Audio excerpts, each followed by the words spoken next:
إنا نحن نزلنا الذكر وإنا له لحافظون.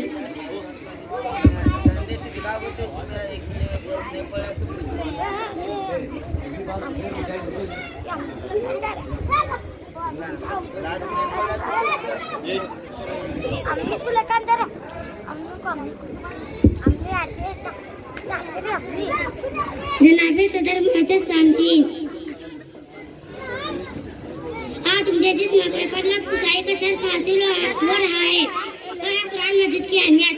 ये वो अजीम किताब है जो हमारी जिंदगी का रहनुमा, रोशनी का मीनार है। खुदा ने आज तक इस कौम की हालत नहीं बदली, ना हो जिसको ख्याल खुद अपनी हालत के बदल लेने का। जनाबी वाला कुरान मजीद अल्लाह ताला का कलाम है जो तमाम इंसानियत की रहनुमाई के लिए नाजिल किया गया।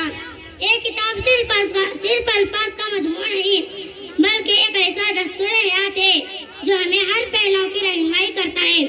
अल्लाह ताला ने फरमाया, ये वो अजीम किताब है जो जिसमें कोई शक नहीं, हिदायत है परहेजगारों के लिए। कुरान मजीद हमें सिखाता है कि दुनिया एक इम्तिहान का है और हमें अल्लाह के अहकामात के मुताबिक जिंदगी बसर करनी चाहिए। ये किताब हमें हक और बातिल में फर्क करना सिखाती है।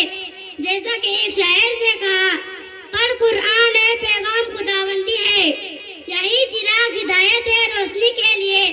कुरान मजीद हमें नमाज की पाबंदी का हुक्म बताता है क्योंकि नमाज में कुरान की तिलावत होती है। नमाज बंदे का अल्लाह से कुर्ब हासिल करने का जरिया है।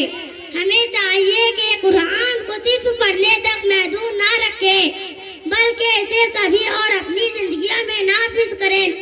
ये न सिर्फ दुनियावी कामयाबी का जरिया है बल्कि आखिरत की कामयाबी की जमानत भी है।